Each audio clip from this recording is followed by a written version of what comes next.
The previous weekend there had been a power down.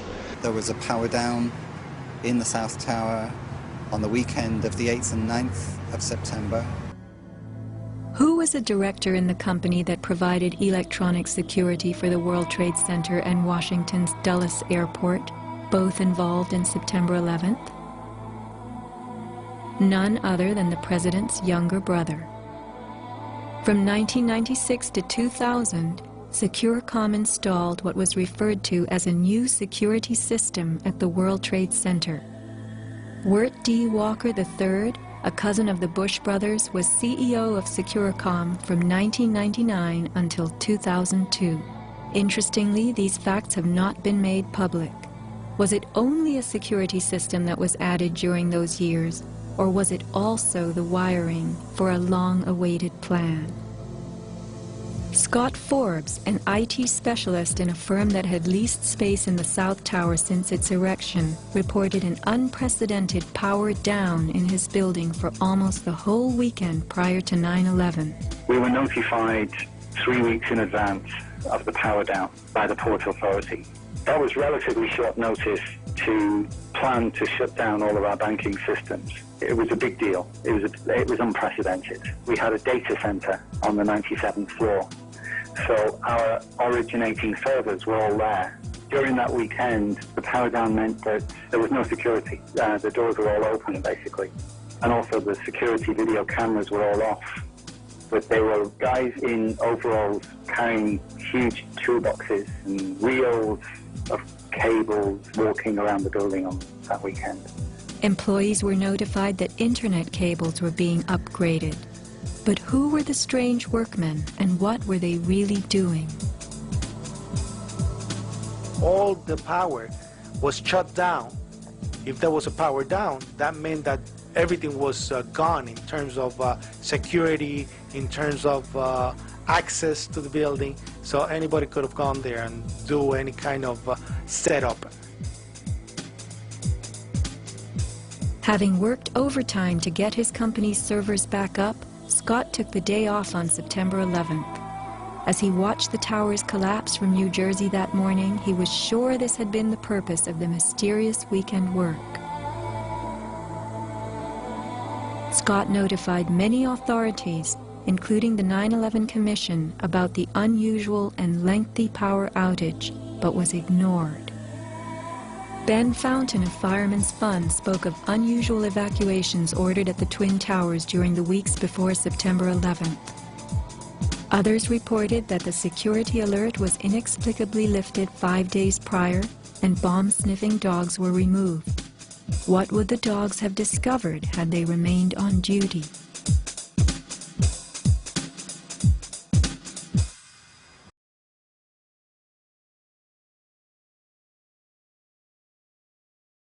Okay, I worked in the World Trade Center from 98 until 9/11 in 2001. My interest in the whole issue of a conspiracy for 9/11 is based on fact, that there was a power down in the South Tower on the weekend of the 8th and 9th of September. I worked on it. I was in the tower at the time, so I know for a fact it occurred along with many colleagues. I was at home on the day of 9/11, witnessing the events from my apartment because of the requirement to work on the weekend prior to 9/11. I was sitting in my chair having coffee, and I heard a noise which sounded to me like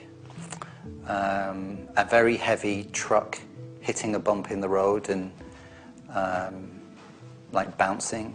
So the noise was like bum, bum, bum, bum, like that. So I got up and went to the window and looked between the Venetian blinds down to the road, and there was nothing. So then I just looked up, and in the North Tower I saw smoke coming out from a high floor. At this point I was hanging out of my bedroom window. I'd pulled the window up and the blinds, and I was hanging out at the window on the phone, and from the corner of my eye to my right I saw the plane coming in, the second plane. It came in from over New Jersey, Staten Island way. And it came almost entirely across the Statue of Liberty, quite an angle, into the tower, and it was coming down as well. I saw the South Tower go down just before 10 o'clock, 10 a.m. I didn't believe it. I didn't believe my eyes. It looked like a fantasy film. What I saw was the building crumbling, like sand. I remember thinking it looked like sand, and instinctively, the thought went through my head, well, what did we do at the weekend? I didn't believe my eyes, and I didn't understand it either. And, you know, within 20, 25 seconds, where our offices had stood, there was just air and smoke. So we worked on the Saturday morning, shutting everything down, handed over to the Port Authority, and it was handed back to us on the Sunday afternoon. So there was a period of probably 30 hours where there was no power. Right, and it wouldn't have just have affected camera security, it would have affected all the secure systems on doors for either key locks or security badges and so on. To undo them, they weren't working because they're all powered by electricity, so there was no power, there was no backup system, therefore they were all open. I guess my big thing is I'm not a conspiracy theorist. I don't like to be labelled like that.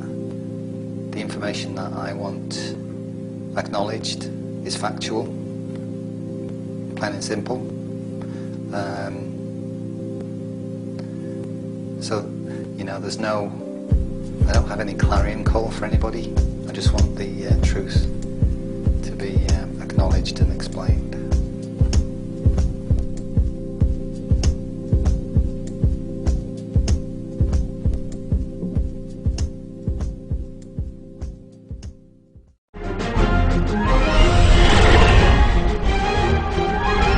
Yeah, hi, my name's Gary Corbett. I worked for Fiduciary Trust, recently merged with Franklin Templeton shortly before 9/11. I was a computer operator on the night shift, Monday night into Tuesday.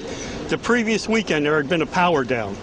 When the power was turned on, there was a lot of problems for all companies within the complex who had computer systems, simply because the mainframes weren't talking to the servers, to the front-end servers, and vice versa.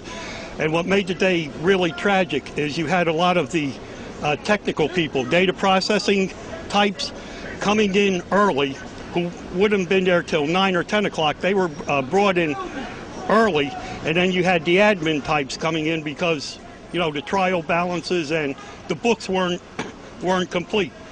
The reason I stopped, I saw the sign, 9/11 was an inside job. Again, because of the power down, there was a complete breakdown of security that weekend. I was working on the 97th floor, and supposedly, you know, Fiduciary had a vault where there was gold, some kind of agreement with J.P. Morgan, or, you know, something someone of my level wouldn't understand. We had guided tours coming into secured areas by mistake, and nobody picking it up because there's no intrusion alarms or anything else. And the one thing besides the loss of coworkers that day that I'll never forget, the CEO or whatever she was, Ann Tatlock, just happened to be out of town, and, you know, within moments after the collapse, you know, made the statement to the stockholders and the other people that we lost a lot of people, but don't worry about them, they were only clerks. And that's the thing that'll stick with me. Thank you. Any questions? Or? Yeah. You mentioned the power down. Could you elaborate on that? And when was the power down? The power down started like Friday night close of business, gradually into Saturday morning. It was the essential areas only. Fiduciary Trust was completely down. We were just there on guard duty. We were doing nothing because the power was off. The power came on probably sometime, I'm guessing, about 4 o'clock Sunday afternoon. And this was before the towers came down? This was before. So, like, what I'm saying is, in regard how much before? A day. Power down was about 2 days before. Yeah, but it was off completely for a good 24 to 36 hours. And how many people went into the building during that period? Oh, in its heyday, the entire, just because it's Friday, it's hard to put an estimate, but a lot of the back office people for all companies, including Fuji Bank, was like our neighbor, and just dedicated people who would, work in the dark. I don't know how many are in the business world. Were there any unknown handyman type people? That's hard to say because you don't see people from Local 3 ever. You see the maintenance people that for your floor, the assigned floors. You don't know who's from Local 3. Could be a guy with blue eyes, or he could be your stereotype, Mid-Eastern type, and it's New York. What's that around your neck? This is my ID card from Fiduciary Trust. It wasn't even changed over to Franklin Templeton, and sick as humor may be, the men's room key for the 97th floor. So call them, good luck charms.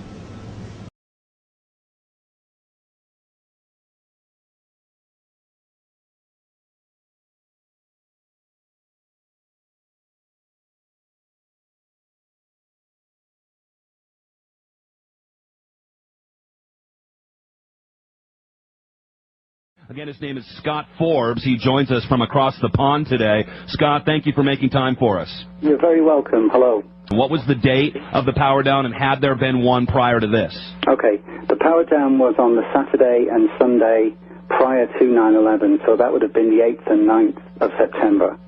We were given 3 weeks' notice. It was relatively a short time notice period to make all the preparations needed, and it was unprecedented. We'd never experienced a power down in the towers, as far as I am aware.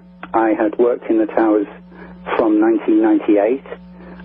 My colleagues who had been in the building well beyond that could not remember an occasion such as this, apart from the bomb incident in the early 90s. Well, let's move to this, Scott, because now the power has been down, and you see a number of maintenance workers coming into the building. What was in your mind suspicious, or notably suspicious, about some of these workers coming in for the power down? Actually, at the time, I wasn't suspicious at all. It was just part of the fact that there was a power down and that there were workers in overalls in the building. But looking back now, you noticed that there were some suspicious behavior with these workers. Well, of course, looking back, you question everything, and you wonder, well, one of the main reasons why I became suspicious was I got in touch with the Port Authority, and I got in touch with the 9/11 Commission to register this piece of information so that it would be acknowledged, if only to be thrown away. And I had no acknowledgement. They did not come back to me. I repeatedly called and wrote letters to them. I've had no acknowledgement. It's as if this information is of no interest to anyone, but to me it seems to be part of the puzzle and should be registered. I was not in the office on 9/11 because of working that weekend. I had the day off on the Tuesday, and so I was in my apartment, which overlooked the Trade Center. I lived in Jersey City, across the river from the towers, so I was eyewitness to what went on there. And as soon as I saw the first tower go down, the South Tower, I was highly suspicious. It just didn't look correct. It looked like a controlled demolition. It did not look like a building collapsing either from an aircraft hitting it or from a fire inside. It seemed to crumble into dust. Yeah. It just didn't ring true.